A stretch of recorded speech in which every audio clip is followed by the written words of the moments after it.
গণভোটে আপনার সংখ্যাগরিষ্ঠতা হা ভোট পেয়েছে এ ব্যাপারে কোনো সন্দেহ নেই। এবং এই যে দীর্ঘ সময় ধরে আপনার ঐকমত্য কমিশনে আলোচনা হয়েছে, এখানে ঐকমত্য কমিশনের সভাপতি উনি একজন বিশ্ববিদ্যালয়ের শিক্ষক ছিলেন, এবং যিনি সহসভাপতি প্রফেসর ডক্টর আলী রিয়াজ উনিও বিশ্ববিদ্যালয়ের শিক্ষক, আমরা দুইজনে বিশ্ববিদ্যালয়ের শিক্ষক। বিশ্ববিদ্যালয়ের শিক্ষকদের একটা বিষয় হলো কি, তারা প্রশ্ন করতে পারে খুব সুন্দর। ফেসিবাদ যেরকম সমাজে সর্বস্তরে ছিল, সেটা আসলে শিক্ষাঙ্গনে ছিল। পথ হারানোর ভয়ে নাগরিক উপায় ছিল। বেগম খালেদা জিয়ার বক্তব্য যদি দেখেন, উনি বলছেন যে এই সংবিধান ছুঁড়ে ফেলা হবে। এই যে আপনার যতই মত পার্থক্য থাকুক না কেন, তারা তো একটা সময় জুটে ছিল এবং একই সাথে তারা রাজনীতি করেছে। আমার কাছে মনে হয় যে তারা একে অপরের পালস জানে। সুতরাং আপনার বিরোধী দল যেটি বলছে যে রাজপথে সমাধান হবে, হতে পারে। রাজপথে যদি যাওয়ার পরে যদি জনসমর্থন থাকে, তারাও তো আসলে ক্ষমতায় আসতে চায়। যে কোনো ধরনের রাজনৈতিক দলের আসলে মূল উদ্দেশ্য হলো ক্ষমতায় আসা। গণভোটেরও নির্বাচন হলো, জাতীয় নির্বাচনও হলো। তারা একটা কথা বলছে, রাষ্ট্রপতি এরকম আদেশ দেওয়ার কোনো সুযোগ নেই। এখন এসে জনগণকে যদি জনগণকে আমরা এতদিন ধরে বলতেছি আপনারা ভোট দেন, আমরা সংস্কার করব, এখন জনগণ রায় দিল, তারপর এসে আমরা বললাম জনগণ কিছু বুঝে না, বুঝি সব আমরা। অনুষ্ঠানে 12 ফেব্রুয়ারি একটি ঐতিহাসিক নির্বাচনের পর এখন রাজনীতির মাঠে সবচেয়ে আলোচিত ইস্যু হয়ে উঠেছে সংবিধান সংস্কার পরিষদ। বিষয়টি নিয়ে সংসদে বেশ সরব জামায়াত জোট। যদিও সরকারের পক্ষ থেকে বলা হয়েছে গণভোটের রায় বাস্তবায়ন করতে হলে সংবিধান সংশোধন অপরিহার্য, সংসদে এই বিষয়ে আলোচনা করে সমাধান করতে হবে। জামায়াতের পক্ষ থেকে অভিযোগ করা হচ্ছে ঐকমত্য কমিশন নিয়ে দ্বিচারিতা করা হচ্ছে। গতকাল ত্রয়োদশ সংসদ অধিবেশনের দ্বিতীয় দিন শেষে বিরোধী দলীয় নেতা ও জামায়াতের আমির ডক্টর শফিকুর রহমান সাংবাদিকদের হুঁশিয়ারি দিয়ে বলেছেন, সাংবাদিকদের জানিয়েছেন যে সংসদে এই বিষয়ে সমাধান না হলে রাজপথে নামবেন, এরকম একটা হুঁশিয়ারি তিনি দিয়েছেন। ঈদের পর হতে পারে সেই আন্দোলন, এমন কথাও বলা হয়েছে। একই হুঁশিয়ারি দিয়েছেন বিরোধী দলীয় চিফ হুইপ ও এনসিপির আহ্বায়ক নাহিদ ইসলাম। তবে রাজনৈতিক বিশ্লেষকদের মতে সংসদ ও রাজপথ দুই জায়গাতে চাপ রাখতেই বিরোধী দলের এমন একটি কৌশল। আসলে সেই কি কৌশল, নাকি সামনের দিনগুলোতে কোনো কারণে রাজপথ আবার উত্তাপ হচ্ছে, সেই বিষয়গুলো নিয়ে আমরা আলোচনা করবো। তাই আমরা আলোচনার বিষয় নির্ধারণ করেছি আন্দোলনের পথে বিরোধী দল। এই বিষয়টা নিয়ে আলোচনা হবে, আর আলোচনা হবে সমসাময়িক বিষয় নিয়ে। আলোচনা করবার জন্য স্টুডিওতে উপস্থিত আছেন, আমার ডানে আছেন ডক্টর মোহাম্মদ আব্দুল কাদের, শিক্ষক ও রাজনৈতিক বিশ্লেষক, অধ্যাপক, জগন্নাথ বিশ্ববিদ্যালয়। ডক্টর মোহাম্মদ আব্দুল কাদের, আপনাকে অসংখ্য ধন্যবাদ সময় দেওয়ার জন্য। আমার বামে আছেন ডক্টর শিব্বির আহমদ, উন্নয়ন অর্থনীতিবিদ ও রাজনৈতিক বিশ্লেষক। ডক্টর শিব্বির আহমদ, আপনাকে অসংখ্য ধন্যবাদ সময় দেওয়ার জন্য। দর্শক, পুরো অনুষ্ঠান জুড়ে আপনাদের সাথে আছি আমি জয়নুল আবেদিন। আশা করি আপনারাও আমাদের সাথে থাকবেন শেষ পর্যন্ত, সে প্রত্যাশা রেখেই আলোচনা করতে চাই। যে আলোচনার বিষয়টাই যে আমি বলেছিলাম যে আন্দোলনের পথে বিরোধী, যে যদিও এই বিষয়টা নিয়ে বেশ করে সংবিধান সংস্কার পরিষদ নিয়ে সামনের দিনগুলোতে কেমন হবে, উত্তাপ বাড়বে না সংসদেই এই সমাধান আসবে, এই বিষয়গুলো নিয়ে আলোচনা করতে চাই। যে প্রথমে ডক্টর শিব্বির আহমেদের কাছে যেতে। ডক্টর শিব্বির আহমেদ, জামায়াত এবং এনসিপি, যদি বলি জামায়াতের 11 দলীয় জোট, যদি তারা বলছেন, হুঁশিয়ারি দিচ্ছেন সংবিধান সংস্কার পরিষদ বাস্তবায়ন না হলে বা অধিবেশন ডাকা না হলে, পরিষদ গঠন করা না হলে তারা সংসদ এবং রাজপথ দুটোতেই তারা চাপ রাখবেন বা আন্দোলন করবেন। এটি কি আসলে তাদের, যদি বলি রাজনীতি বিশেষজ্ঞদের মতে হচ্ছে, তারা বলছেন হয়তো এটা একটা রাজনৈতিক কৌশল, আসলে কৌশল নাকি আগামী দিনগুলোতে রাজপথ উত্তাল বা আন্দোলনে ভরে উঠবে, এরকম কোনো বিষয় আছে? বিরোধী দলের জায়গায় যাওয়ার আগে আমি একটু বিএনপির কথায় আসতে চাই। দেখেন, বিএনপি নির্বাচন করেছে, একই দিনে গণভোট এবং জাতীয় নির্বাচন হয়েছে, সংসদ নির্বাচন। দুটো নির্বাচনে জনগণ ভোট দিয়েছে, রায় দিয়েছে, এবং বিএনপি নির্বাচনের আগে গণভোটের পক্ষে ক্যাম্পেইনও করেছে যে ওনারা সংস্কার চায়, হ্যাঁ ভোটের পক্ষে। এখন এসে ওনারা বলছেন যে দেশ হচ্ছে আবেগ দিয়ে নয়, বিবেক দিয়ে চলবে। তো বিএনপির অবস্থা দেখে আমার কাছে মনে হচ্ছে যে নির্বাচনের আগে ওনাদের আবেগ কাজ করেছে, বিবেক কাজ করে নাই। এখন নির্বাচনের পরে এসে ওনাদের বিবেক খুলে গেছে যে না, আবেগ দিয়ে দেশ চলবে না। তাহলে ওনাদেরকে ওই রকম বলা দরকার। দেখেন, আমি ওনাদের বলা উচিত যে আমি বলতেছি না আমি নির্দোষ, আমি দোষী। আমি আগে গণভোটের পক্ষে ভোট চেয়েছি, এখন আমি বলতেছি যে গণভোট সংবিধানে নাই বা গণভোটের বৈধতা নাই বা আমি কোর্টে যাচ্ছি। তাহলে ওনারা বলুক যে আমি যে নির্বাচনের আগে যে গণভোটের পক্ষে ভোট চেয়েছি, সংস্কারের পক্ষে কথা বলেছি, তাহলে এটা আমার ভুল হয়েছে, আমাকে ক্ষমা করে দেন।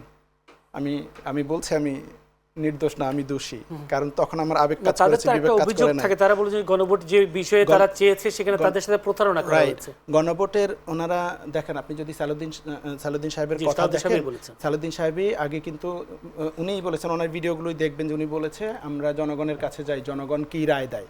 এবং শুরুর দিকে ওনারা যদিও ওভাবে গণভোটে হায়ের পক্ষে ক্যাম্পেইন করে নাই, কিন্তু শেষ মুহূর্তে তারেক রহমান সহ সবাই কিন্তু গণভোটের পক্ষে ক্যাম্পেইন করেছেন। তো ওনারা জনগণকে এবং কমিটমেন্ট দিয়েছেন যে আমাদেরকে সংস্কারের বিপক্ষের দল বলা হচ্ছে, কিন্তু না, আমরা তো সংস্কার চাই, আমরা গণভোটের পক্ষে, আমরা গণভোটে হায়ের পক্ষে। তো আপনি জনগণকে বললেন আমরা সংস্কারের পক্ষে, আপনারা হাঁ ভোট দেন, আমরা সংস্কারগুলো করব, জনগণ ভোট দিয়েছে। এখন এসে বলছেন যে জনগণ না বুঝে ভোট দিয়েছে। তো জনগণ দুটা ভোটে তো দিয়েছে, তাহলে জনগণ কোনোটাই বুঝে নাই, না বুঝে ভোট দিয়েছে। এখানে 4টা ক্লজ ছিল, আপনি বলছেন যে এই 4টা জিনিস কি জনগণ বুঝে দিয়েছে? 4টা থেকে আলাদা আলাদা ভোট দেওয়ার অপশন ছিল।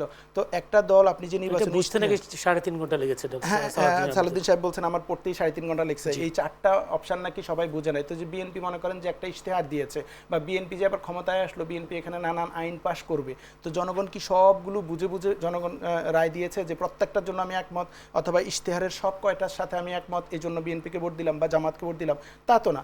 তারা মোটের উপর বিএনপিকে ভোট দিয়েছে, বিএনপির উপর আস্থা রেখেছে। আবার গণভোটের উপরে তারা আস্থা রেখেছে, গণভোটে তারা সংস্কারগুলো চায়। এবং গণভোটে যে মেজর 4টা জিনিস আছে, তত্ত্বাবধায়ক সরকার বা ওই যে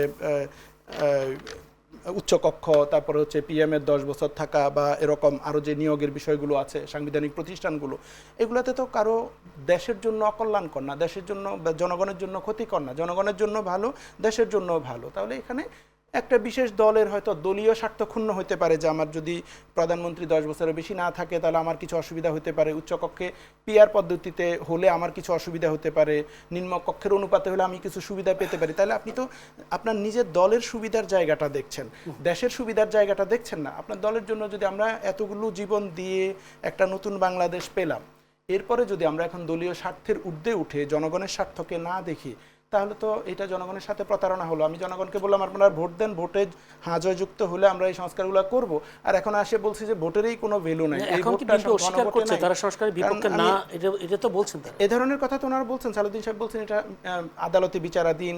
গতকাল আমি একটা শোতে ছিলাম, বিএনপির একজন সিনিয়র নেত্রী, উনি বলছেন যে গণভোট তো ইয়েতে সংবিধানে নাই, তো এটাতে হাঁ জয়যুক্ত হয়ে আসুক আর না আসুক তাতে কি আসে যায়, এটা তো সংবিধানেই নাই, সংবিধান বহির্ভূত একটা জিনিস। তো এ ধরনের কথা যদি এখন এসে বলেন যে সংবিধানেই নাই এরকম গণভোট, তাহলে তো সংবিধানে নির্বাচনও ছিল না, একই অধ্যাদেশের মধ্য দিয়ে তো এই গণভোটেরও নির্বাচন হলো, জাতীয় নির্বাচনও হলো। তারা একটা কথা বলছে, রাষ্ট্রপতি এরকম আদেশ দেওয়ার কোনো সুযোগ নেই। এখন এসে জনগণকে যদি আপনারা, জনগণকে আমরা এতদিন ধরে বলতেছি আপনারা ভোট দেন আমরা সংস্কার করব, এখন জনগণ রায় দিল, তারপর এসে আমরা বললাম জনগণ কিছু বুঝে না, বুঝি সব আমরা, তাহলে আমি হুনু হয়ে গেলাম আর জনগণ সব হচ্ছে অশিক্ষিত মূর্খ হয়ে গেল। জনগণকে আমরা বলছি জনগণ সকল ক্ষমতার উৎস, জনগণ যেটা রায় দিবে সেটাই রায়। এখন আমি এসে বলছি যে না, জনগণ তো আসলে কিছু বোঝে না, আমি বুঝবো, সংবিধান অনুযায়ী আমি দেশ চালাবো। তো সংবিধান অনুযায়ী তো আমাদের গণ অভ্যুত্থান হয় নাই, সংবিধান অনুযায়ী তো আমাদের এই হাসিনাও পালালো না, ইন্টারিম গভর্নমেন্টও ওই অর্থে যে আমি 90 দিনের মধ্যে ইলেকশন দিব তত্ত্বাবধায়ক সরকারের মতো, সেটাও হয় নাই। অনেক কিছুই তো আমরা ওই যে এক্সট্রাঅর্ডিনারি একটা সিচুয়েশনকে কনসিডার করে হয়েছে। তো এরকম একটা সিচুয়েশনে এসে আমরা নির্বাচন করে ক্ষমতায় আসতে পারলাম, সংসদ ভেঙে দিয়ে, ওই সংসদ তো সংবিধান অনুযায়ী 29 সাল পর্যন্ত কন্টিনিউ করার কথা। কিন্তু এই সংসদে যেটা সমাধান করার কথা, কিন্তু সেটা রাজপথে আসার হুঁশিয়ারি এখন যদি দেখেন এই যে যারা নির্বাচিত হয়ে আসার কথা, জুলাই সনদে তো বিএনপিও স্বাক্ষর করেছে, সেই অনুযায়ী এনাদের দুটা শপথ নেওয়ার কথা, সংবিধান সংস্কার পরিষদ এবং সংসদ সদস্য হিসেবে, কিন্তু ওনারা প্রথমেই সেই সদস্য শপথটা নিলেন না, বললেন যে আমরা নিব, আগে সংবিধানে অ্যাড করে তারপরে নিব। এখন ওই যে 30 দিনের যে টাইম লিমিট ছিল সেটাও পার হয়ে গেছে, এখন পর্যন্ত গড়িমসি করছেন। তো আপনারা তো জনগণের প্রত্যক্ষ রায়, 70% জনগণের প্রত্যক্ষ রায়টাকে আপনারা অবজ্ঞা করতেছেন, অবহেলা করতেছেন, ডিসক্রেডিট দিচ্ছেন জনগণকে, জনগণের যে এজেন্সি সেটাকে অস্বীকার করতেছেন, তো জনগণকে অপমান অবদস্থ করা। তো এই রকম আচরণ করে জনগণের সাথে প্রতারণা করে, যে আপনি ভোটের আগে জনগণকে যে প্রতারিত করলেন যে আপনারা ভোট দেন আমরা আছি আপনাদের সাথে, রায় দেন, আর রায় দেওয়ার পরে আপনি এসে এখন বললেন যে না এটা আমি মানি না বা মানতেছি না, অবজ্ঞা করতেছি, তাহলে তো আপনি জনগণের সাথে প্রতারণা করলেন। কারণ আপনি জানেন জনগণের মধ্যে সংস্কারের পক্ষে একটা আগ্রহ আছে, সে আপনি যদি সংস্কারের বিপক্ষে বলেন, গণভোটের বিপক্ষে বলেন, জনগণ আপনাকে ভোট দিবে না। তো আপনি একটা কৌশলের আশ্রয় নিলেন যে হ্যাঁ আমি গণভোটের পক্ষে, এখন তাহলে তো আপনি জনগণের সাথে প্রতারণা করলেন। জনসম্পদ এই জায়গায় থাকি। ডক্টর মোহাম্মদ আব্দুল কাদের, আপনি কি বলবেন আসলে বিএনপি তারা বারবার বলছেন যে সংস্কারের পক্ষের একটি দল, তারা বলছেন সংবিধান সংস্কার পরিষদের বিষয়টি সংসদে আলোচনা হবে, কিন্তু জামায়াতের পক্ষ থেকে বারবার চাপ দেওয়া হচ্ছে। আবার সেটা যদি বলি, ডক্টর শিবির আহমদ তিনি বলছেন এক ধরনের বিএনপি প্রতারণার একটা কৌশল অবলম্বন করছেন, যেহেতু তারা আগে গণভোটে হাইয়ের পক্ষে ভোট চেয়েছেন, এখন তারা সংখ্যাগরিষ্ঠ আসন পাওয়ার কারণে তারা এখন পাল্টে গেছে তাদের মতামত। আপনি কি বলবেন? আপনাকে ধন্যবাদ, আপনার মাধ্যমে চ্যানেলের দর্শক শ্রোতাদেরকে ধন্যবাদ জানাই। আমি আসলে আমার সহ আলোচক যিনি আছেন ডক্টর শিববীর, ওনার অনেকগুলো বিষয়ে বিনয়ের সাথে দ্বিমত পোষণ করতে চাই। একটা বিষয় হলো যে বিএনপি এবং জামাত ইসলামের বিরোধী দল, বিএনপি সরকারি দল, এই দুটি দলের মধ্যে সংস্কার নিয়ে আমি কোনো বিরোধ দেখি না। কারণ দুই দলই বলছে সংস্কার চায়। বিরোধটা হলো পদ্ধতিগত বিরোধ, যেটা আমার কাছে যেটা মনে হয়েছে, সংসদ অধিবেশন 2 দিন হয়েছে, 2 দিনের আলোচনা শুনে মনে হয়েছে যে বিরোধী দলের আসলে এই জিনিসগুলো একটু বুঝার ঘাটতি আছে। যে জায়গাটাতে আস্থার জায়গায় তাদেরকে নিয়ে আসাটা, এটাও সরকারি দলের দায়িত্ব বলে মনে করি। গণভোটে আপনার সংখ্যাগরিষ্ঠতা হা ভোট পেয়েছে, এ ব্যাপারে কোনো সন্দেহ নেই।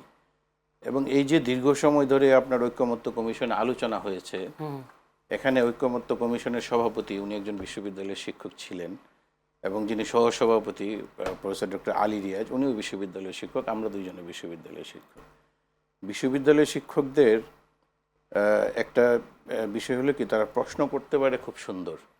এত জটিল প্রশ্ন করে ক্লাসে যাই পড়ানো হোক না কেন, সেই প্রশ্ন দেখে আসলে ছাত্ররা একেবারে হুমড়ি খেয়ে যায়। এক, আর দ্বিতীয়ত আলোচনা তারা অনেক করে পড়াতে পারে না, এমন না? না, পড়াতে পারে না সেটা বলছি না, পড়াতেও পারে, কিন্তু পড়ানোর যে কন্টেন্ট সেটার সাথে প্রশ্নের অনেক সময় মিল থাকে না। বিষয়টা আসলে এই জায়গাটিতে এসে যা পড়ান তা থেকে প্রশ্ন করেন না, তা থেকে প্রশ্ন অনেক সময় হয় না, নানান কারণে হয় না। এখন এই যে আপনার গণভোটের যে প্রশ্ন, আমার সহ-আলোচক বললেন যে প্রশ্ন 4টি ছিল, উনি কয়েকটা বলেছেনও, বলতে গিয়ে কিন্তু পুরোটা বলতে পারেননি। এটি আসলে বাস্তবতা। আমি আসলে ঢাকার বাইরের ভোটার, আমি ওখানে গিয়েছি, জনমানুষের সাথে কথা বলেছি। আসলে হা ভোট যারা দিয়েছে, আপনার যেটা প্রতীকে ভোট দিয়েছে, বাংলাদেশের মানুষ তো সবাই শিক্ষিত না, এই জন্যই কিন্তু প্রতীকের আবির্ভাব হয়েছে। প্রতীকটা এই জন্য দেওয়া হয়েছে, কেউ যদি পড়তে না পারে, আমার নাম অধ্যাপক ডক্টর মোহাম্মদ আব্দুল কাদের, বিরাট বড় নাম, এটা পড়ে আমাকে চিনা খুব ডিফিকাল্ট। এই জন্য আপনার ধানের শীষ, দাড়িপাল্লা, এগুলো দেখলে মানুষ টিক চিহ্ন দিয়ে দিতে পারে বা সিল দিয়ে দিতে পারে। তাহলে কি এটা ধরে নেওয়া যায় না যে মানুষ বুঝে ভোট দেয় না? বিষয়টা এমন না? আমি সেই দিকে যাব না, কারণ জনরায়কে তারপর আবার সমর্থন করতে হবে। সেটা সংসদে কিন্তু সালাউদ্দিন সাহেব বলেছেন যে গণভোটে হা জয়যুক্ত হয়েছে, সেটাকে আমরা সম্মান করি, এবং বলেছেন যে জুলাই সনদের প্রতিটি অক্ষর থেকে হয় শব্দ, শব্দ থেকে হয় বাক্য। উনি বলেছেন প্রতিটি অক্ষর, প্রতিটি শব্দ এবং প্রতিটি বাক্য আমরা মেনে চলব, যে সনদে ওনারা স্বাক্ষর করেছেন। এখন প্রশ্নটা এসেছে, জুলাই সনদ এবং জুলাই সনদ বাস্তবায়ন আদেশ, এই দুটি ভিন্ন বিষয়।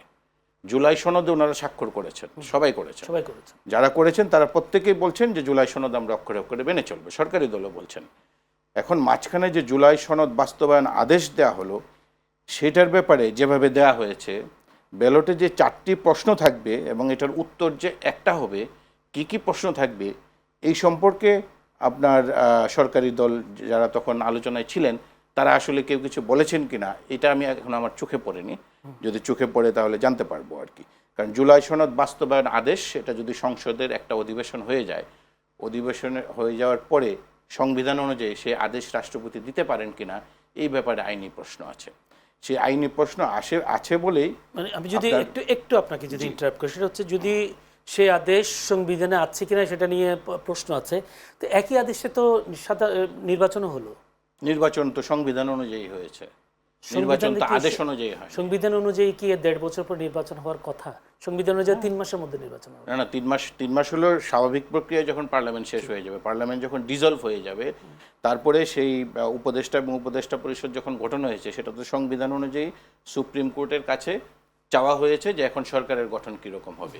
তখন ওখান থেকে সুপ্রিম কোর্ট থেকে যে পরামর্শ দেওয়া হয়েছে, সেই পরামর্শে তখন তৎকালীন সরকারের কোনো মেয়াদ দেওয়া হয়নি। এই জন্যই তো নানান ধরনের সংশয় তখন ছিল। কিন্তু আমরা ইলেকশনের আগের দিনও এরকম সংশয় শুনতে পেয়েছি যে আগামীকাল ইলেকশন হবে কিনা। কারণ নির্বাচনটাকে পিছিয়ে দেওয়ার নানান রকমের ষড়যন্ত্র এটা কিন্তু হয়েছে, এটা অস্বীকার করার কোনো কারণ নেই। এরা কারা এরা কারা না, সবাই করেছে। এখন আজকে যে আপনার বিএনপি তো ধরেন একটা শঙ্কার কথা সবসময় বলে এসেছে যে নির্বাচন হবে কি হবে না, হবে কি হবে না। এখন তারা কারা সেটা তো আর স্পষ্টভাবে আমার এখানে বলার কোনো প্রয়োজন নেই। আসলে মানুষের মনে সেই সংশয়টা ছিল। এই ব্যাপারে আপনি কি এটা মনে করেন কিনা যে বিএনপি যে গণভোট যেটা বললেন জুলাই বাস্তবায়ন আদেশ যেটা দেওয়া হয়েছে সেটা মেনেই তো বিএনপি নির্বাচনে গেছে, মানে একই দিনে গণভোট একই দিনে নির্বাচন, একই দিনে গণভোট এবং একই দিনে নির্বাচন, এটা বিএনপির প্রস্তাব ছিল এবং সেই প্রস্তাব অনুযায়ী একই দিনে তাহলে হয়েছে। গণভোটের রায় মানতে কিন্তু গণভোটের যে আপনার রায় বিএনপি মানবে না সেটি কিন্তু বলছে না। বিএনপি বলছে যে জুলাই সনদের সবকিছুই তারা মানবে এবং আমি এটাতে আস্থা রাখতে চাই যে তারা মানবে। এবং সরকারি দল এবং বিরোধী দলের এই যে আপনার যতই মত পার্থক্য থাকুক না কেন, তারা তো একটা সময় জুটে ছিল এবং একই সাথে তারা রাজনীতি করেছে। আমার কাছে মনে হয় যে তারা একে অপরের পালস জানে। সুতরাং আপনার বিরোধী দল যেটি বলছে যে রাজপথে সমাধান হবে, হতে পারে। রাজপথে যদি যাওয়ার পরে যদি জনসমর্থন থাকে, তারাও তো আসলে ক্ষমতায় আসতে চায়। যে কোনো ধরনের রাজনৈতিক দলের আসলে মূল উদ্দেশ্য হলো ক্ষমতায় আসা। এখন জনগণ যদি মনে করে যে জুলাই বাস্তবায়ন আদেশের পূর্বে সরকার অন্য কোনো কাজ করতে পারবে না, জুলাই বাস্তবায়ন আদেশ অনুযায়ী আগে আপনার সংবিধান সংস্কার পরিষদ গঠন করতে হবে, শপথ নিতে হবে এবং সেই অনুযায়ী সংবিধান সংস্কার করতে হবে, তারপর সরকার অন্যান্য নিয়মিত কাজ করবে, সেভাবে যদি জনসমর্থন পায় তাহলে তাদের জনসমর্থন বাড়বে। তাতে আমি কোনো খারাপ দেখি না। অ্যাটলিস্ট রাজনীতি করার একটা স্কোপ তো তৈরি হবে। তাদের আন্দোলনটা ক্ষমতা যাওয়ার আন্দোলন, আসলে বিরোধীদের জন্য বিরোধিতা এরকম প্রত্যেক রাজনৈতিক দলই যারা ভোটে জিততে পারে না তারা পরের বার ক্ষমতায় যাওয়ার জন্য দেখে। এই ব্যাপারে কোনো সন্দেহ নেই। একটু যেতে চাই ডক্টর শিব্বির আহমেদ, আপনাকে একটা প্রশ্ন ভেবে করি যে ডক্টর স্বরাষ্ট্রমন্ত্রী সালাউদ্দিন আহমেদ তার বক্তব্যে বারবার বলেছেন তারা সংবিধানের বাইরে যেতে চায় না, সংবিধান যেটা আছে সংবিধান অনুযায়ী তারা চলতে চায়। আবার যদি সংবিধান মানতে যায় সেই ক্ষেত্রে সংবিধান সংস্কার পরিষদে স্বাক্ষর করে ফেলেছে বিরোধী দলীয় এমপিরা, তারা যদি সংবিধান মানা হয় তাহলে ডক্টর শাহদিন মালিকের কথা যদি বলি, তারা এখন সংসদ সদস্য পদ হারিয়েছে। সংবিধান মানলে জামায়াতের বিপদ হবে, সেই কারণে তারা সংবিধান মানতে চায় না। বিষয়টা দেখেন, এই যে সংবিধান এই কথা তো আজকে আমরা নতুন শুনতেছি না। গত 15 বছর যে আমরা ফেসিবাদের কবলে ছিলাম, এই এক সংবিধানের দোহাই দিয়েই কিন্তু আমরা ছিলাম। 2014 সালে যখন বিএনপি জামায়াত সহ বিরোধী দল নির্বাচনে অংশগ্রহণ করলো না, তখন আওয়ামী লীগের নেতারা কি বললো, ইভেন ইন্ডিয়া থেকে লোকেরা এসেও বললো যে দেখেন এটা সাংবিধানিক সংকট তৈরি হবে, আমাদেরকে জাস্ট সংবিধান রক্ষার জন্য কোনো মতে একটা নির্বাচন করি, তারপর আমরা একটা সমঝোতা করব, রাজনৈতিক সমঝোতা। কিন্তু এই সংবিধানের নাম করে সংবিধানের দোহাই দিয়ে কিন্তু ফেসিবাদের যাত্রা শুরু হলো। সংবিধানের দোহাই দিয়েই কিন্তু কোর্টকে দিয়ে তত্ত্বাবধায়ক সরকার সংবিধান থেকে বাতিল করানো, বাতিল করানোর পরে তারপর বলা হলো যে সংবিধানের তত্ত্বাবধায়ক সরকার নাই, সো তত্ত্বাবধায়ক সরকারের অধীনে নির্বাচন হতে পারবে না, আওয়ামী লীগের অধীনেই নির্বাচন হতে হবে। এভাবে করে কিন্তু সংবিধানের দোহাই দিয়ে ধরেন শহীদ জিয়ার ৫ম সংশোধনী বাতিল করা হলো, সংবিধানের দোহাই দিয়ে এরকম নানান ইচ্ছা কাহিনী করা হলো। এবং এই যে সর্বশেষ যে নির্বাচন করা হলো সেটাও সংবিধানের, যে আমিডামি নির্বাচন, সেটাও সংবিধানের দোহাই দিয়ে হলো। তো সংবিধানের দোহাই দিয়ে তো ফেসিবাদ কায়েম হয়েছে দীর্ঘ সময় ধরে। এবং আপনি বেগম খালেদা জিয়ার বক্তব্য যদি দেখেন, উনি বলছেন যে এই সংবিধান ছুঁড়ে ফেলা হবে, কারণ এই সংবিধানকে ব্যবহার করে ফেসিবাদ টিকেছিল, এই সংবিধানকে ব্যবহার করে স্বৈরাচারী মনোভাব তৈরি হয়েছিল। এটা শুধু এখন আজকে জামায়াত এনসিপি বুঝছে তা না, এটা বিএনপিও বোঝে। বিএনপি বুঝেই খালেদা জিয়া বলেছিলেন যে এই সংবিধান ছুঁড়ে ফেলা হবে। এবং তারেক রহমান সাহেব বিভিন্ন সংস্কার প্রস্তাবনা দিয়েছেন, বিভিন্ন সময় 31 দফার কথা বলেন ওনারা। তো তার মানে হচ্ছে এই সংবিধান যে ফেসিবাদের জন্য একটা সহায়ক ভূমিকা পালন করে, এটা তো সবাই একমত, ওনারা একমত ছিলেন। এখন এসে ওনারা বলছেন যে না, আমরা সংবিধানের বাইরে যাব না, কারণ সংবিধানের বাইরে গেলে ওই যে সংবিধানের যেই সংস্কারগুলোর বা জুলাই সনদের যেই কথাগুলো বলা হচ্ছে, এগুলো তো বেসিকলি এই ঐক্যমত্যে আমরা কেন এসেছি যে আমরা যে 17 বছর জুলুম নির্যাতনের জাতাকলে ছিলাম, এটা যেন কখনো এই ফেসিবাদ আর ফিরে আসতে না পারে। যে প্রধানমন্ত্রীর ক্ষমতা কিছুটা হ্রাস করা, প্রধানমন্ত্রী একজন ব্যক্তি 10 বছরের বেশি না থাকা, তত্ত্বাবধায়ক সরকার ব্যবস্থা পুনঃপ্রবর্তন করা, উচ্চকক্ষ করে একটা চেক অ্যান্ড ব্যালেন্সের মধ্যে নিয়ে আসা, নিয়োগগুলো এক ব্যক্তির ডিসিশন থেকে একটা প্রাতিষ্ঠানিক প্রক্রিয়ায় নিয়ে আসা, এই যে জুলাই সনদের যে বাস্তবায়নের ইস্যুসগুলো আসছে, এগুলো তো কেন আসছে যে এক্সিস্টিং সংবিধান আমাদেরকে একটা দলকে বা ব্যক্তিকে ফেসিবাদী হয়ে উঠতে যেই উপকরণ দিয়ে সহযোগিতা করার কথা সেই উপকরণ দিয়ে সহযোগিতা করে। সো আমাদের এই পরিবর্তনটা করা দরকার। এখন আমরা যদি বলি যে না এই সংবিধান অনুযায়ী সব কিছু হইতে হবে, তাহলে তো আমরা ওই ব্যাক টু দ্য পেভিলিয়ন চলে যাচ্ছি, তাহলে তো আমরা আবার আগের জায়গায় চলে যাচ্ছি। আমাদের এই সংবিধানের প্রবলেম তো আছে, এই প্রবলেম আছে দেখে তো সংস্কার। আমার কাছে বিরতি যেতে হবে, তার আগে দুইটা প্রশ্ন করে রাখি। সেটা প্রশ্নটা হচ্ছে, আপনি বলেছেন, বেগম খালেদা জিয়া বলেছেন এই সংবিধান ছুড়ে ফেলতে হবে, এটি আওয়ামী লীগের একটি কি ইশতেহার নাকি যেন বলেছেন। এখন কেন বিএনপি মানতে রাজি হচ্ছে না বলে মনে হয় আপনার? এখন দেখেন এই সংবিধান হাসিনাকে যে বেনিফিটগুলো দিয়েছে পাওয়ারে থাকার কারণে, সেম বেনিফিটগুলো তো বিএনপিকেও দিবে যদি এটাকে আঁকড়ে ধরে রাখা যায়। কারণ বিএনপি এখন 2/3 মেজরিটি নিয়ে আছে, হাসিনা এরকম মেজরিটি নিয়ে আসছিল 2008 সালে। এখন ওনারা যদি ওই জায়গায় থেকে মনে করেন এইটা আমাদেরকে সুবিধা দিবে, কারণ নতুন ক্লজগুলো অ্যাড হলে প্রধানমন্ত্রীর ক্ষমতা কিছুটা কমবে, একজন ব্যক্তি 2বারের বেশি 10 বছরের বেশি ক্ষমতা আসলে প্রধানমন্ত্রী সুবিধাগুলো পাবে না। তাহলে বিএনপি এখন চিন্তা করতেছেন আমরাও সেই সুবিধাগুলো নিতে চাই, কিন্তু এটা তো টেম্পোরারি। বিএনপি তো সারা জীবন ক্ষমতায় থাকবে না, আবার অন্য কেউ ক্ষমতা আসবে, হয়তো জামাত আসবে। বিএনপিকে এখন চিন্তা করতে দেশের জন্য কোনটা ভালো, আমার দলের জন্য কোনটা ভালো, এটা চিন্তা করে লাভ নাই। কিন্তু সেই সাথে বিএনপি নিজেরাই কিন্তু বলে যে আব্দুল কাদের এই বক্তব্যটা যদি আপনি আমাকে উত্তর দেন, সে হচ্ছে জামায়াতকে কেন এখন হঠাৎ করে রাজপথে নামতে হবে? তারাও কি ক্ষমতার মানে স্বাদ পাওয়ার জন্যই কি মানে আন্দোলন? রাজনৈতিক দল হিসেবে আমি মনে করি রাজনৈতিক দল তো রাজপথে সংসদে সব জায়গায় ভূমিকা পালন করবে। যদি কেউ বলে যে আমরা সংসদ বয়কট করে ফেললাম, অতীতে যেটা হতো সংসদ বয়কট করে একচেটিয়া শুধু রাজপথে গেলাম, হরতাল করলাম বা এটা করলাম, সেটা আরেক ধরনের কেস। কিন্তু বিরোধী দলকে আমি যতদূর দেখেছি ওনারা বলছেন আমরা গঠনতান্ত্রিক প্রক্রিয়ায় সংসদে বিরোধিতা করবেন, সমালোচনা করবেন, সরকারের ভূমিকা রাখবেন, ওনাদের রোল প্লে করবেন, সেটা ওনারা করতেছেন। যদি সংসদে সরকার দল 2/3 মেজরিটির কারণে গোয়ার তুমি করেন, বসে থাকেন গো ধরে যে আমরা কোনো কিছু মানবো না, তখন তো রাজপথে আন্দোলন করতে হবে। তো আমি মনে করি বিরোধী দলের এটা অধিকারের মধ্যেই পড়ে, তারা সংসদেও প্রতিবাদ করবেন, রাজপথেও আন্দোলন করবেন। আব্দুল কাদের, আজকে যদি বলি শিক্ষামন্ত্রী এহসানুল হক মিলন তিনি সংবাদ সম্মেলনে বলেছেন দেশের যদি বলি বিশ্ববিদ্যালয় মঞ্জুরি কমিশন সহ ঢাকা বিশ্ববিদ্যালয় সহ সে সাথে কয়েকটি বিশ্ববিদ্যালয়ের ভিসি পরিবর্তন করা হয়েছে। আমি যদি আপনাকে এইভাবে প্রশ্নটা করি, এতদিন 1.5 বছর আমরা যে ভিসিগুলোকে দেখেছি তারা হয়তো এখন আর তাদের আসনে থাকতে পারবেন না, নতুন ভিসি আসবেন।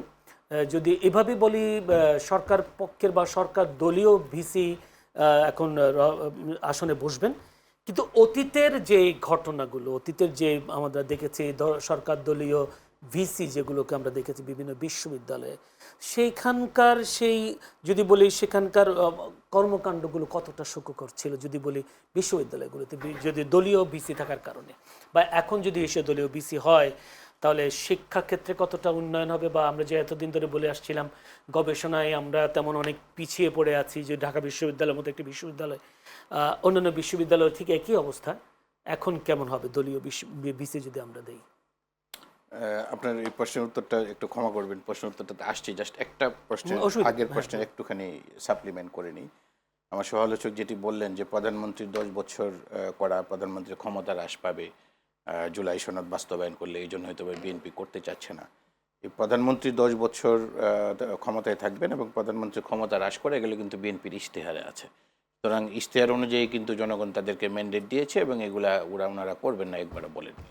এবং আমি বারবার বলছি যে ওনারা কিন্তু সেই সংস্কার যেগুলো করার কথা সেগুলো করবেন সেটা বলছেন, কিন্তু প্রক্রিয়াটা নিয়ে বিরোধী দলের সাথে একটু মতপার্থক্য। তার সংবিধান থেকে ছেড়ে আসতে চায় না, সংবিধান থেকে ছেড়ে আসতে চায় না, মানে সংবিধানে এগুলো অন্তর্ভুক্ত করার পরে তারা সংস্কারের কাজে যাবে। তারা বারবারই বলছেন বিএনপি সংবিধানের বাইরে তারা যাবে না, সংবিধান অনুযায়ী এটা আসলে আছে সব। এটা আসলে মিস ইন্টারপ্রিটেশন হচ্ছে। এই সংবিধানটা পরিবর্তন করার পরেই যাবে, মানে যে বিষয়গুলো বর্তমান সংবিধানে নাই সেই বিষয়গুলো বর্তমান সংবিধানে সংযোজিত হবে, হওয়ার পরে সেই সংবিধানের তফসিল অনুযায়ী তারা শপথ নেবেন। তারপরে যদি সংস্কার পরিষদ করতে হয় সংস্কার পরিষদ করবেন, আর না করলেও তাদের মেজরিটি আছে, তারা সংবিধান সংশোধন করার ম্যান্ডেট তাদেরকে জনগণ দিয়েছে এবং সেভাবে সংবিধান কিন্তু সংস্কার হবে। এবং আপনার গণভোটে হা জয়যুক্ত হওয়ার ফলে যা যা করার কথা সেগুলো কিন্তু তারা করবে, যেগুলোর ব্যাপারে তারা পূর্বে অঙ্গীকার দিয়েছে ইশতেহারে এবং বোধ জুলাই সনদে। এই ব্যাপারে সন্দেহ থাকা উচিত নয়। শিক্ষার ক্ষেত্রে যে কথাটি বলেছেন যে আজকে দলীয় ভিসি নিয়োগ দেওয়া হয়েছে, আগেও দলীয় ভিসি নিয়োগ দেওয়া হয়েছিল, এখন ওনাদেরকে তো মাত্র আজকে মানে এখনো নিয়োগ হয়নি, কিন্তু 9টি বিশ্ববিদ্যালয়ে শিক্ষামন্ত্রী মহোদয় ঘোষণা দিয়েছেন যে হবে, প্রজ্ঞাপন জারি করবে। এগুলাকে আসলে দলীয় ভিসি বলবো কিনা আসলে সবার পরিচয় জানলে জানা যাবে কে কোন দল করতেন। যেমন 4টি বিশ্ববিদ্যালয় আছে, ঢাকা বিশ্ববিদ্যালয়, জাহাঙ্গীরনগর বিশ্ববিদ্যালয়, রাজশাহী বিশ্ববিদ্যালয় এবং চট্টগ্রাম বিশ্ববিদ্যালয়। এগুলো 73-এর অধ্যাদেশ অনুযায়ী চলে। ওখানে শিক্ষকরা সরাসরি রাজনীতি করতে পারে। আমার জগন্নাথ বিশ্ববিদ্যালয় এবং অন্যান্য পাবলিক বিশ্ববিদ্যালয় যেগুলো পরে হয়েছে আলাদা আলাদা অর্ডিন্যান্সের মাধ্যমে, সেই পাবলিক বিশ্ববিদ্যালয়গুলোতে কিন্তু দলীয় রাজনীতি করাই নিষেধ। সুতরাং তাদেরকে দলীয় ভিসি কিভাবে বলা হবে এটা নিয়ে প্রশ্ন আছে। আগের ভাইস চ্যান্সেলররা যারা ছিলেন তারা আসলে তাদের কর্মকাণ্ডের জন্যই সমালোচিত ছিলেন।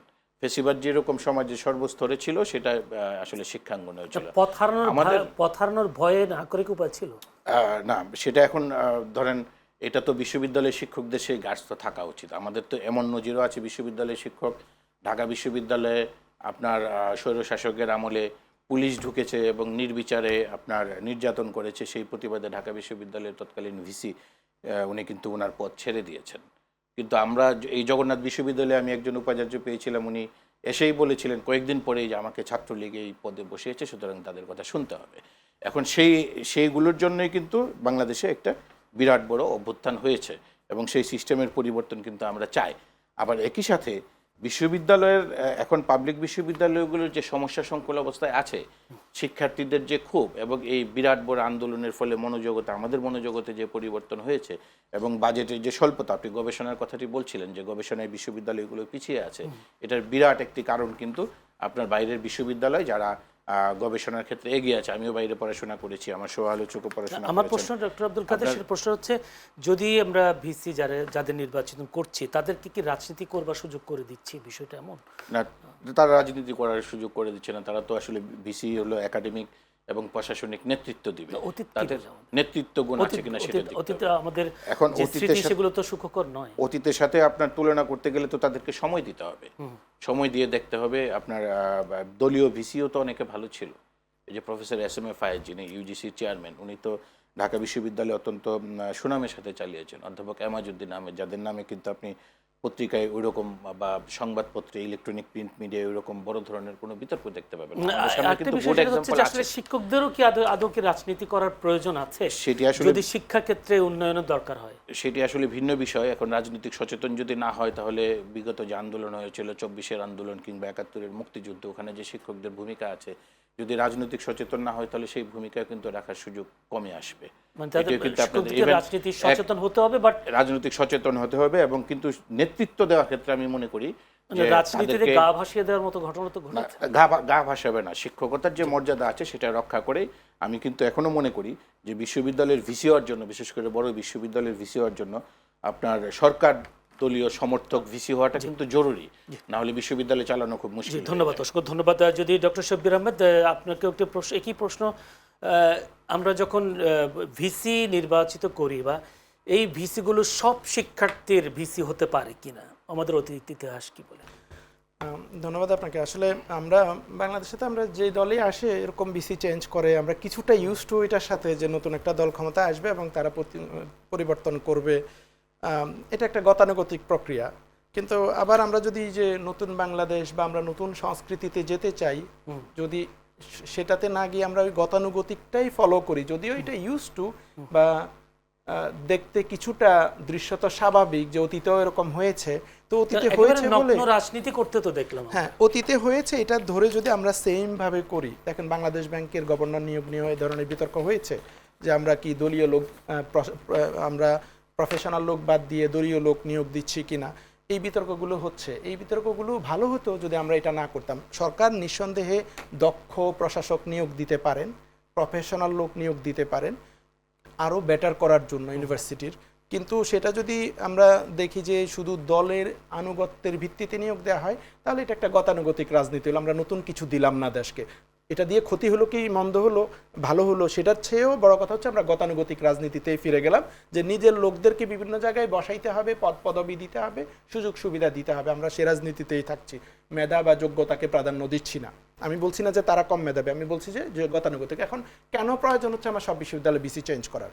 যদি কোনো কারণে দেখেন রাষ্ট্রপতিকে চেঞ্জ করছে না, বিএনপি গতকালও একজন আর্গুমেন্ট দিচ্ছেন যে ওনার তো এখনো মেয়াদ শেষ হয় নাই।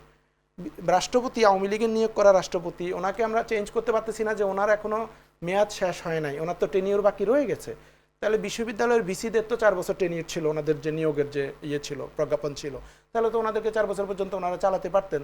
যদি কোনো কারণে কোনো বিশ্ববিদ্যালয়ে অসুবিধা হয় বা কেউ দায়িত্ব অবহেলা করে এরকম অভিযোগ থাকতো, তাহলে সেটা ঠিক আছে সরকার চেঞ্জ করা। কিন্তু যাদেরকে চেঞ্জ করা হচ্ছে 2-1 জনের নিজেরা পদত্যাগ করেছেন এরকম ঘটনা ছাড়া মেজর কোনো ইস্যু আমরা শুনি নাই, বা সরকারও কোনো অভিযোগ করেছে যে অমুকজন দায়িত্ব পালন করছে না বা অসহযোগিতা করছে, এই ধরনের কোনো ঘটনা আমরা দেখি নাই। তাহলে কেন চেঞ্জ করা হচ্ছে?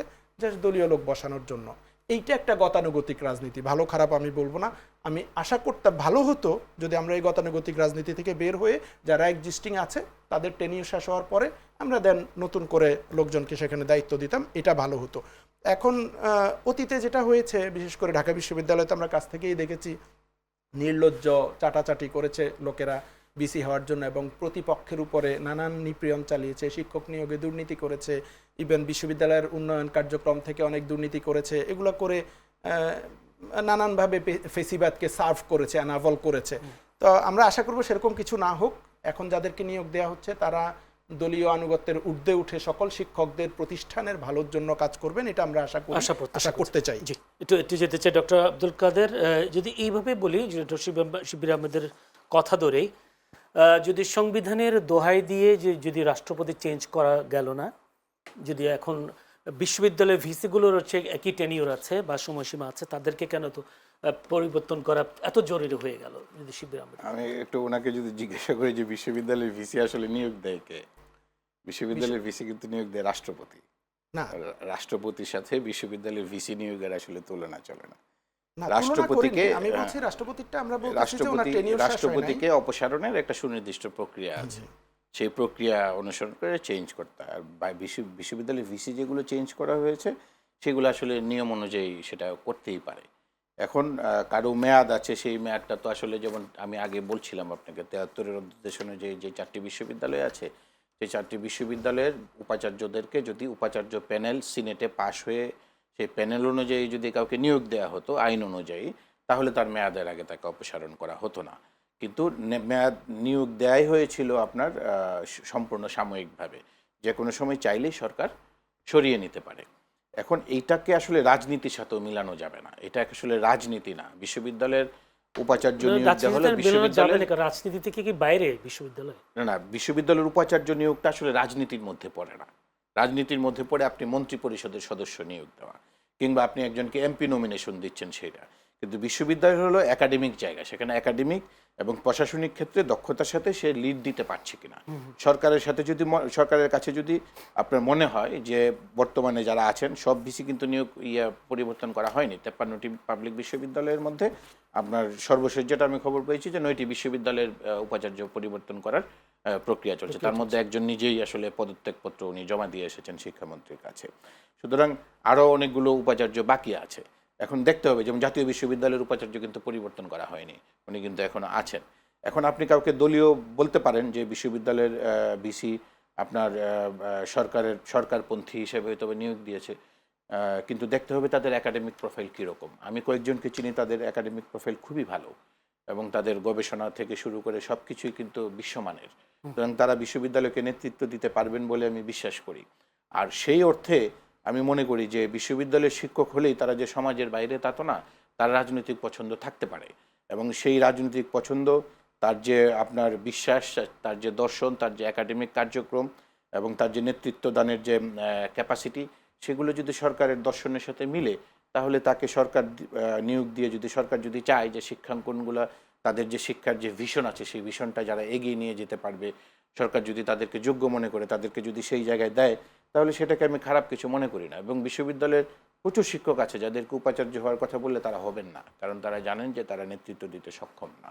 আপনি একাডেমিক ক্ষেত্রে খুবই এক্সিলেন্স আপনার থাকতে পারে, কিন্তু এমন তো আছে তারা বলতে চাই না যে কোনো সরকারি দলের হয়ে ভিসি হতে চান না, কারণ তাদের উপর চাপ থাকে একটা ভীষণ, তাদের একটা ছাত্র সংগঠন থাকে, ছাত্র সংগঠনগুলোকে সুযোগ সুবিধা দেওয়ার জন্য একটা চাপ থাকে, সে কারণেও তো হতে চান না। হতে পারে, কিন্তু সেই ক্ষেত্রে আমি সেটাই বলতে চাচ্ছি যে সব শিক্ষকই যে ভিসি উপাচার্য হওয়ার জন্য একেবারে লালায়িত বা গিয়ে আপনার তদবির করছে, সেই বিষয়টা এরকম না।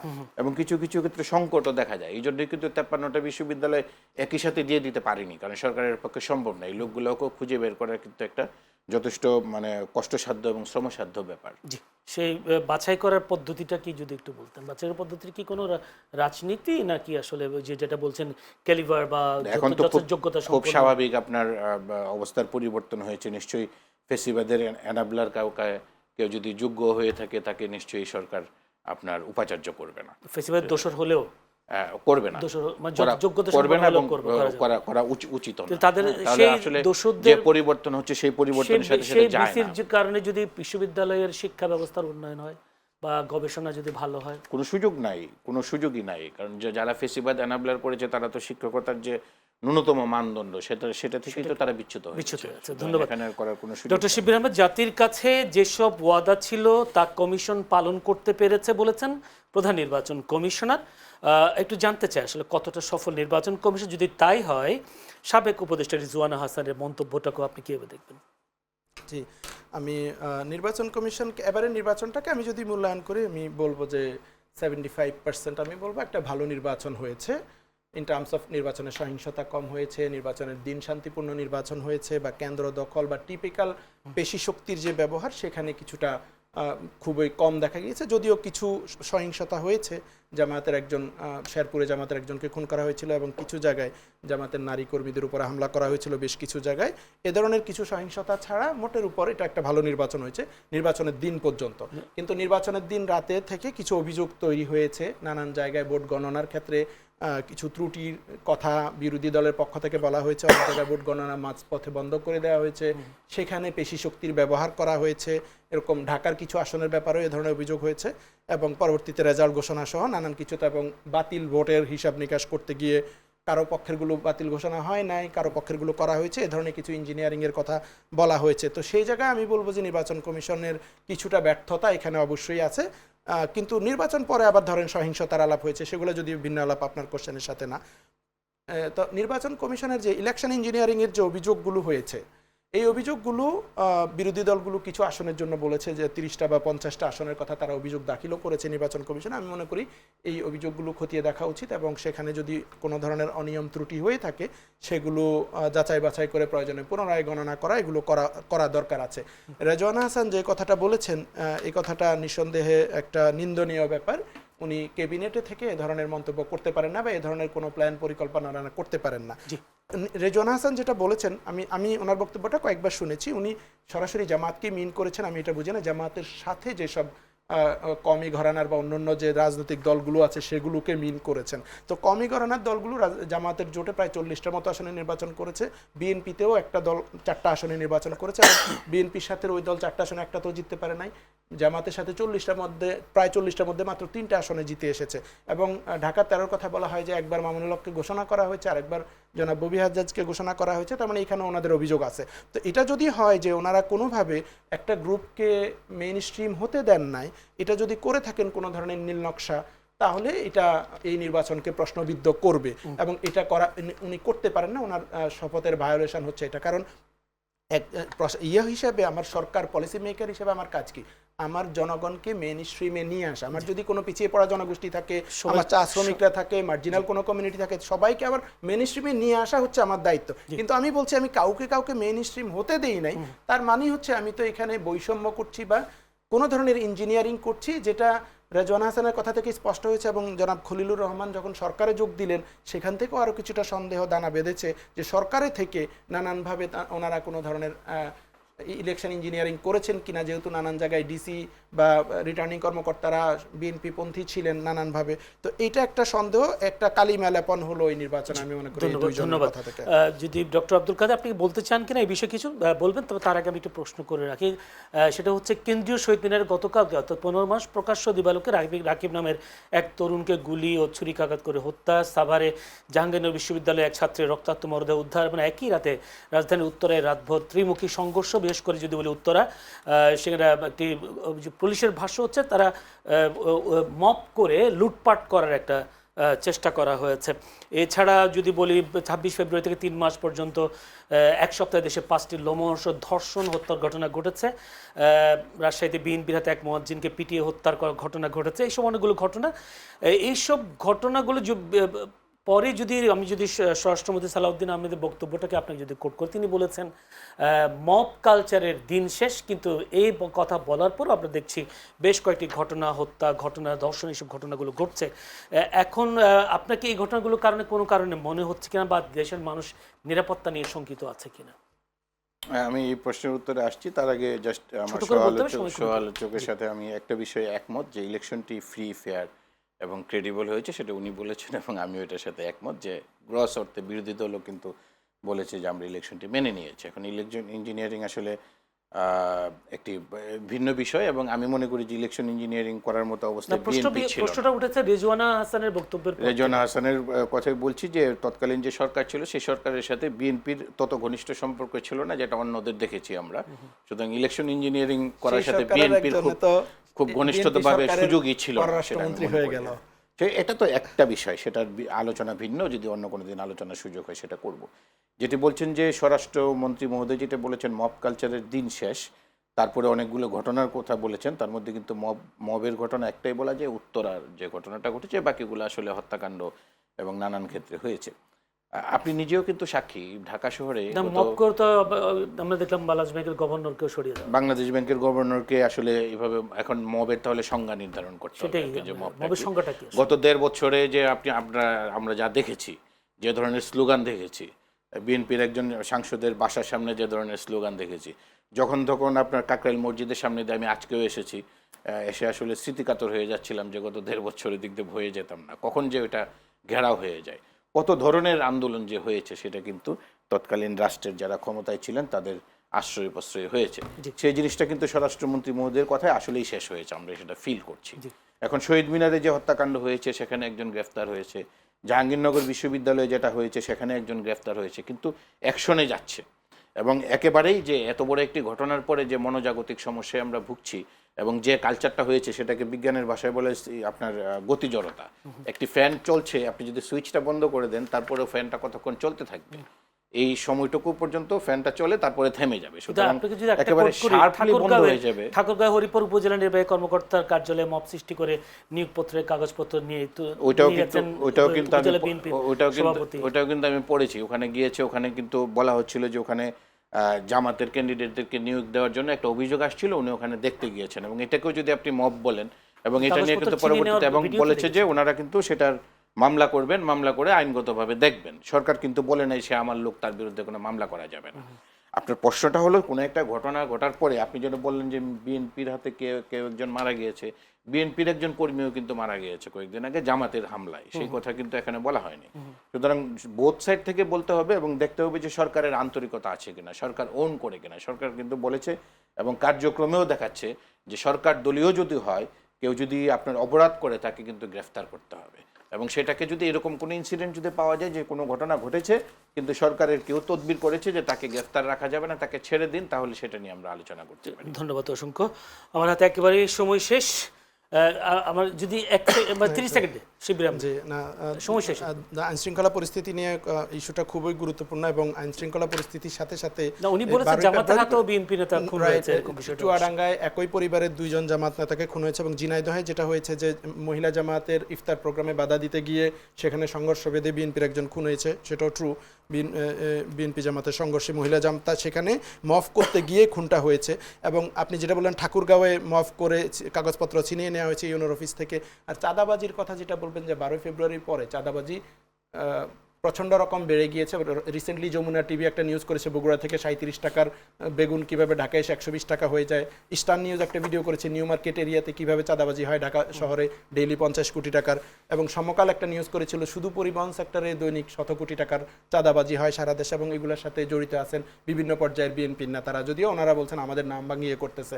কিন্তু এই যে কোনো অ্যাকশন আমরা দেখিনি, এইগুলোতে আমরা এই পর্যন্ত গ্রেফতার করার পর চাঁদাবাজি ওনাকে জন্য বলা হয় নাই ওনাকে ছেড়ে দেন। এই চাঁদাবাজিগুলো যেগুলো শুরু হচ্ছে সাম্প্রতিক সময় হচ্ছে, এখানে কোনো ব্যবস্থা নিতে আমি দেখিনি সরকারের পক্ষ থেকে কোনো ধরনের ব্যবস্থা নিয়েছে, কিন্তু চাঁদাবাজি কিন্তু ঢাকা শহর সহ সারা দেশে এই চাঁদাবাজি চলছে, বিশেষ করে আমার কাছে সময় কম। ডক্টর শিবির আহমেদ, ডক্টর আব্দুল কাদের, দুজনকেই, মোহাম্মদ আব্দুল কাদের, দুজনকে অসংখ্য ধন্যবাদ আজকের এই অনুষ্ঠানে সময় দেওয়ার জন্য।